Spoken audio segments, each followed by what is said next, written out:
In the summer of 1941, Soviet armored units advanced southward across the rugged terrain of northern Iran. As columns of tanks moved through clouds of dust and crested a ridge, soldiers appeared on the horizon. At first, they were assumed to be Iranian troops. It soon became clear, however, that they were British forces. Two great powers that had spent decades competing for influence across Central Asia and the Middle East were now advancing side by side toward a common objective. After brief greetings, British and Soviet soldiers continued their operation together. It was one of history's ironies. Two longtime rivals had become allies on Iranian soil. The Second World War was not merely a struggle fought in the cities of Europe or on distant islands in the Pacific. Its consequences reached every corner of the globe, and the strategic calculations of great powers altered the destinies of countless nations. Iran was one such country. The Anglo-Soviet invasion of 1941 remains one of the most significant yet often overlooked operations of the war. Although the campaign lasted only a few weeks, its effects would be felt for decades. As Soviet armies pushed in from the north and British forces advanced from the south, the Iranian military found itself fighting on two fronts. Despite recent modernization efforts, it was not strong enough to resist such an assault. Moreover, Iran's ruler, Reza Shah, did not want to see the country's infrastructure and industrial investments destroyed. He was unwilling to sacrifice the railways, factories, and public works that had taken years to build. After only a few days of fighting, he ordered his forces to cease resistance. Iran's attempt to maintain neutrality had failed in the face of great power interests. The roots of Iran's predicament stretched back much further. Throughout the 19th century, the country had been caught between the competing ambitions of the British and Russian empires.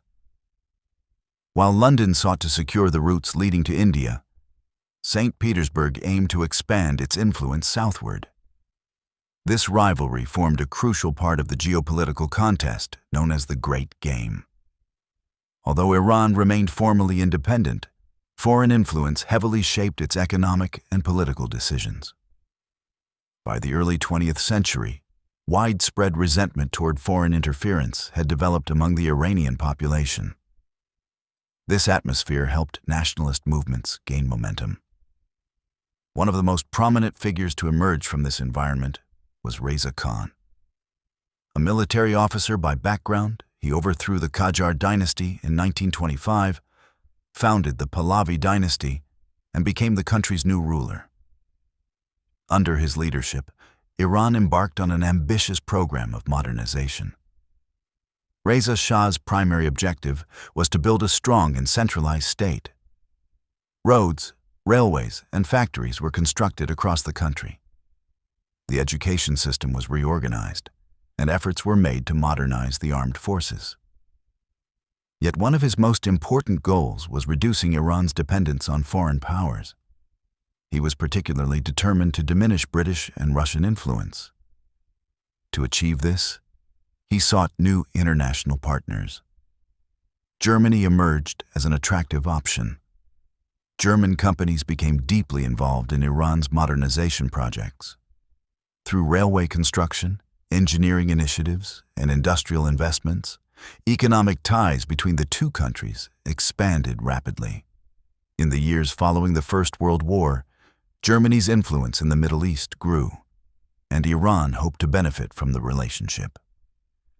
Germany's lack of a colonial history in Iran also made it an appealing partner. The rise of the Nazis in Germany during the 1930s transformed the nature of these relations. Under Adolf Hitler, Germany sought to strengthen its ties with Iran even further. Nazi ideologues described Iranians as an Aryan people and promoted the idea of historical and cultural links between the two nations. German engineers, technicians, and advisors took on important roles throughout Iran. Trade increased steadily, and Germany soon became one of Iran's most important economic partners. However, Reza Shah's relationship with Germany has often been misunderstood. He wished to benefit from German technology and economic cooperation. But he did not embrace Nazi ideology. He refused to meet Hitler personally and did not permit openly pro-Nazi political movements to gain influence within Iran. Nevertheless, from the outside, the growing closeness between Iran and Germany attracted considerable attention. Britain, in particular, viewed these developments with increasing concern. Hundreds of German specialists working in Iran came to be seen as a potential security threat. British intelligence believed that German influence extended into the country's railways, communications networks, and certain military facilities. To officials in London, Germany appeared capable of using Iran as a platform to expand its influence throughout the Middle East. Yet, German influence was only one part of the equation. Oil was an even more important factor. For the British Empire, Iran possessed some of the world's most valuable energy resources. The massive refinery at Abadan and the oil fields of southern Iran were essential components of Britain's wartime economy. Much of the Royal Navy depended on fuel derived from these resources. Reza Shah, however, was dissatisfied with Britain's privileged position in Iran's oil industry. He believed the country deserved a greater share of the wealth generated by its natural resources. As a result, he sought to renegotiate existing agreements and reduce foreign advantages.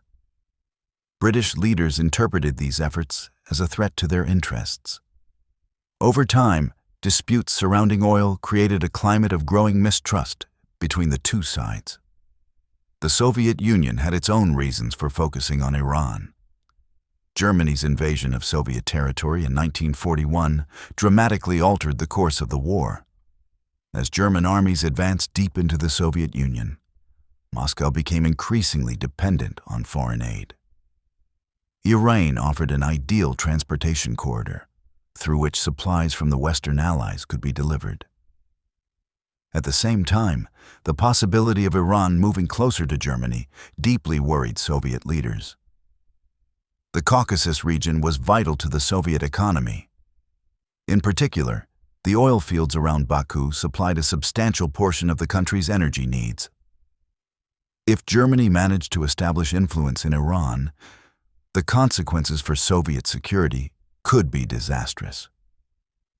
Rather than relying on Iran's neutrality, Soviet leaders increasingly preferred direct control over the situation. Initially, Moscow attempted to achieve its objectives through diplomacy. Soviet officials requested access to Iran's transportation network so that Allied supplies could reach Soviet territory. Reza Shah refused, citing Iran's commitment to neutrality. Britain made similar requests and also demanded the expulsion of German nationals from the country. Although the Shah offered limited concessions, he failed to satisfy either power. At the same time, developments elsewhere in the Middle East heightened British anxieties. A pro-German government had emerged in Iraq. Syria remained under the control of Vichy France. German and Italian forces continued to advance across North Africa. Anti-colonial movements were also gaining strength throughout the region. British policymakers viewed these developments as interconnected and increasingly believed that Germany posed a serious threat to the Middle East. Within this context, Iran occupied a crucial position. Its oil reserves and geographic location gave it enormous strategic value. If Germany succeeded in expanding its influence there, British interests could suffer severe damage. As a result, London gradually concluded that keeping Iran under control was preferable to allowing it to remain independent and neutral. By the summer of 1941, Britain and the Soviet Union had reached the same conclusion. Iran's existing policies were no longer acceptable. Diplomatic pressure intensified. Demands for the expulsion of German experts were repeated. Yet the government in Tehran refused to fully comply. Consequently, the two powers decided on military intervention. On the morning of August 25, 1941, the invasion began. Soviet forces crossed the northern border, while British troops advanced from the south. Iranian units attempted to resist in several areas, but they had little chance against the coordinated assault of two major powers. Within days, key cities and transportation hubs fell under Allied control. Iran's Air Force and Navy were quickly neutralized. Recognizing that continued resistance would only bring further destruction, Reza Shah ordered an end to the fighting. Nevertheless, this decision did not save his position. Britain and the Soviet Union no longer trusted his leadership. In September, he was forced to abdicate. His son, Mohammad Reza Pahlavi, was installed as the new Shah, ushering in a new era in Iranian history. Although Iran formally retained its independence after the invasion, the country effectively came under Allied supervision. Railways, ports, and transportation networks were heavily utilized throughout the war. Millions of tons of weapons, vehicles, fuel, and supplies passed through Iranian territory on their way to the Soviet Union.